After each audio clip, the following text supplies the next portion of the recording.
supone, sin duda alguna, el mayor golpe dado en Europa a los narcotraficantes. La aprehensión de la droga supuso un éxito policial sin precedentes, ampliamente recogido por los medios de comunicación, presentes en todo momento durante las fases finales del operativo.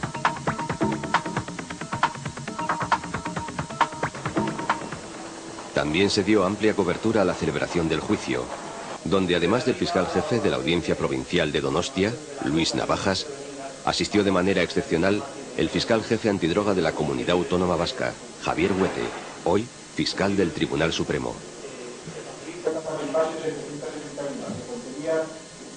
Sin embargo, durante la celebración del juicio, el acusado, José Tortosa, ya denunció una serie de irregularidades, tales como la desaparición de una importante parte del alijo y la presencia de un confidente en el caso.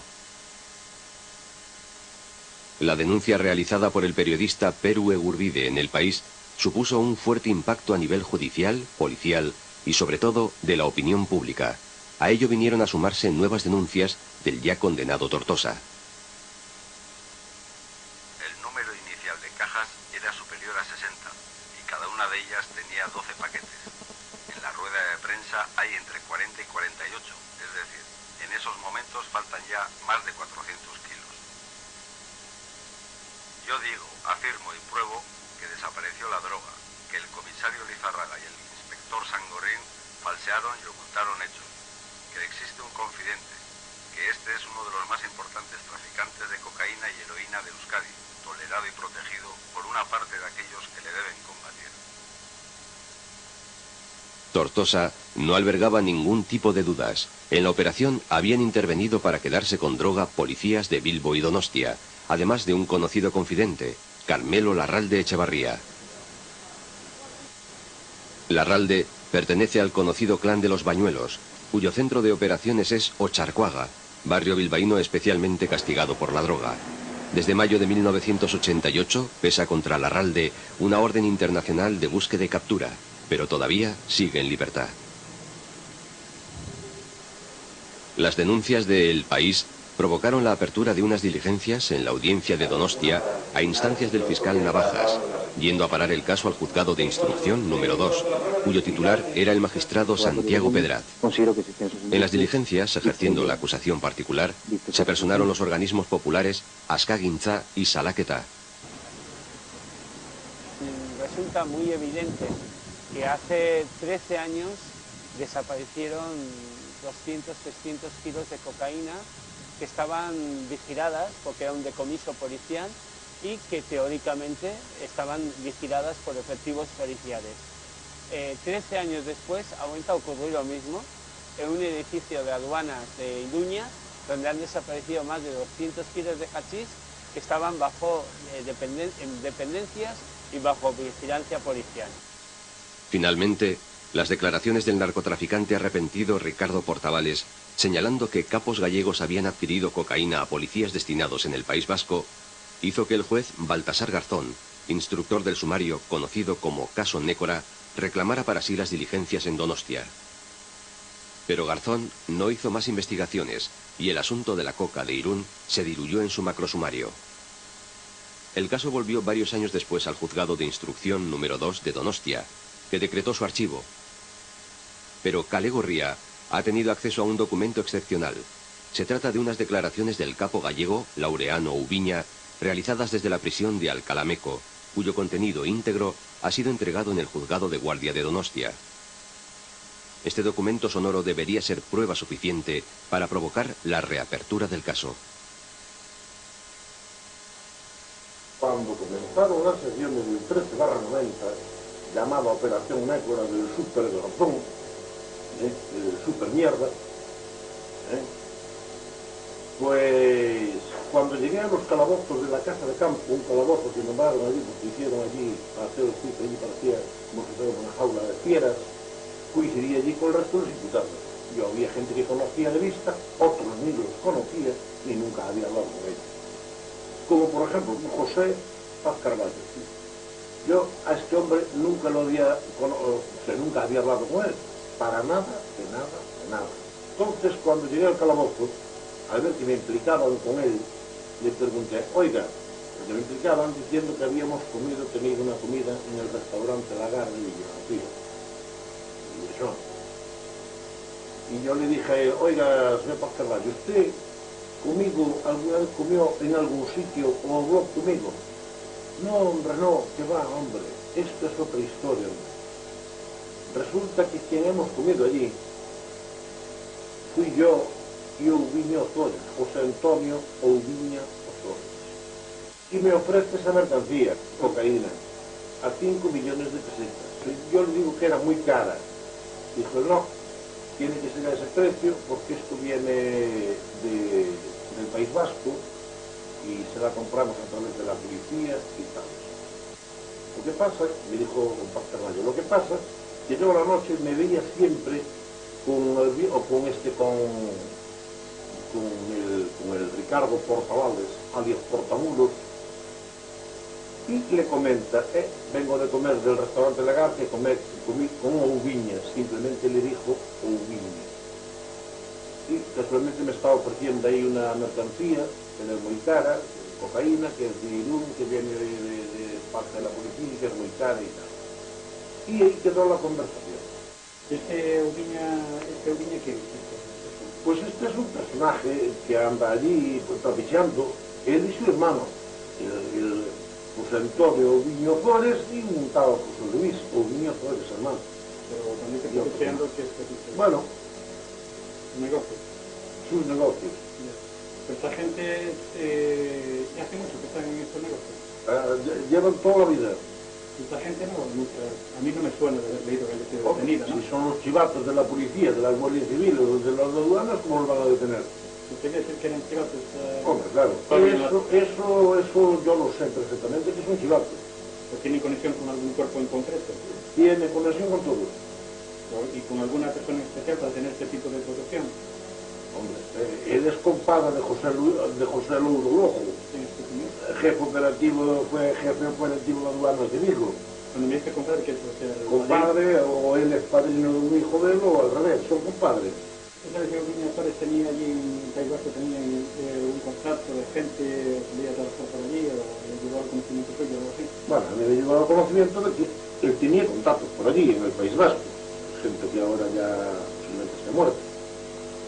¿Me puede dar algún nombre? Hombre, a mí me rumoreaban que tenía contactos con Santa María y que con un tal Iñaki Elizondo. ¿Y él tenía negocios? ¿Esta persona de Ouviña Ozores tenía negocios? Se dedicaba a comprar mejillón y a mandarlo, a mandarlo para la depuradora de Fuenterrabía.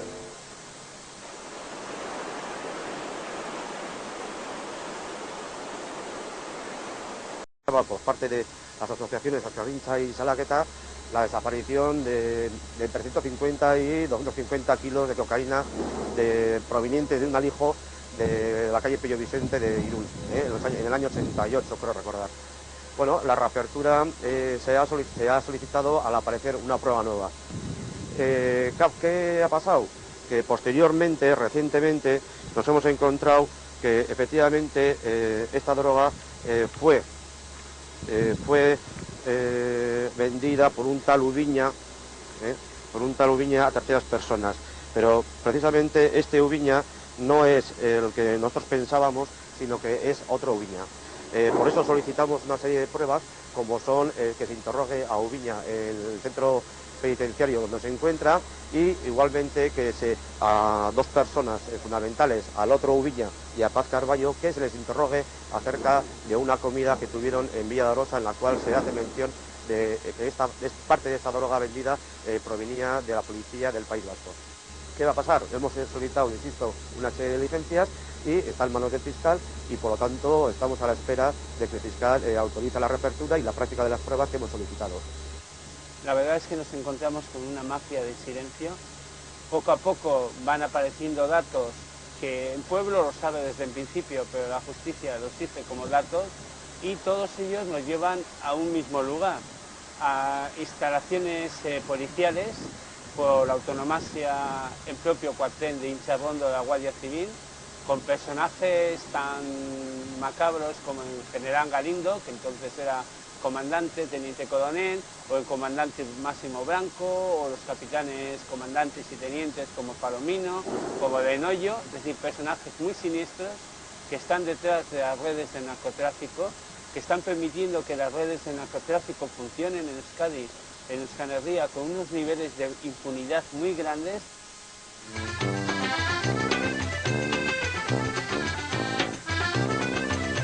El contrabando de tabaco fue, años atrás, una de las principales industrias de Galicia. Había pueblos como Cambados o Vilanova en los que gran número de habitantes vivía de este negocio. Pero tras la llegada del PSOE al poder en Madrid, se sucedieron las grandes redadas contra los principales capos gallegos. Para entonces, muchos de ellos ya habían dado el salto al narcotráfico.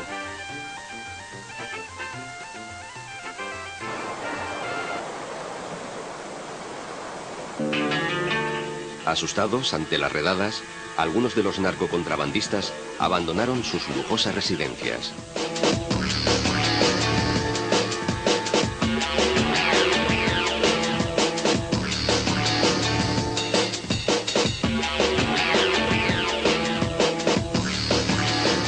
También dejaron en manos de personas de confianza bollantes negocios de todo tipo, montados sobre los pingües beneficios de sus actividades ilegales. Desde estaciones de servicio a empresas de hostelería, pasando por inmobiliarias o pujantes astilleros.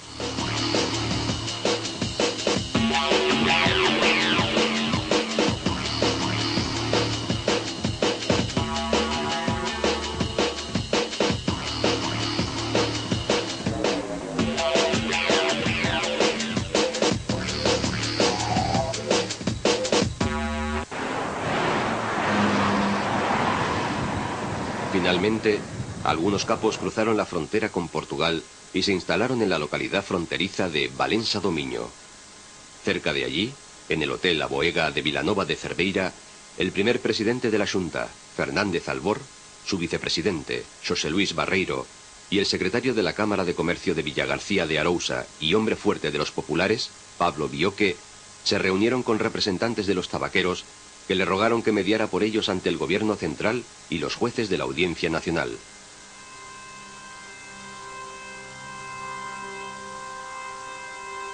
Los narcocontrabandistas habían gozado hasta entonces de la impunidad que les proporcionaba su poder político. Algunos eran cargos electos, como José Ramón Barral, más conocido por Nené, atracador de joven en Holanda y que había sido alcalde de Ribadumia. Igual cargo desempeñaba Alfredo Bea Gondar en Ogrove. Pablo Bioque, por su parte, ejercía de todopoderoso secretario de la Cámara de Comercio de Villagarcía de Arousa, asesorando de paso a los grandes capos. Un voto útil a un partido capaz después de defenderlo. Que no se vote por nostalgia, por resentimientos. No se vote... Los narcos gozaban del respaldo que les proporcionaban sus padrinos gobernantes, ya fuese antes en versión Alianza Popular o ahora en ayornamiento como Partido Popular. Muchos de los más reputados narcos, como Terito, Falconetti o el propio Sito Miñanco, hicieron de recaudadores o aportaron decenas de millones a las arcas populares. La confianza política y personal era tan grande que el propio presidente de la Xunta, Manuel Fraga, solía compartir manteles con Luis Falcón o Vicente Otero en alguno de estos restaurantes de Vilanova. Otros altos cargos del partido, como Mariano Rajoy o Manuel Louzán, celebraban reuniones orgánicas con los narcotraficantes. Pero con el PSOE al mando del poder central, la persecución política y fiscal contra los capos continuó implacablemente. Los narcotraficantes se encontraron así atrapados por el fuego cruzado de la Audiencia Nacional e involucrados en macrosumarios de jueces estrella que comenzaban a labrar su fama en las redadas cada vez más masivas.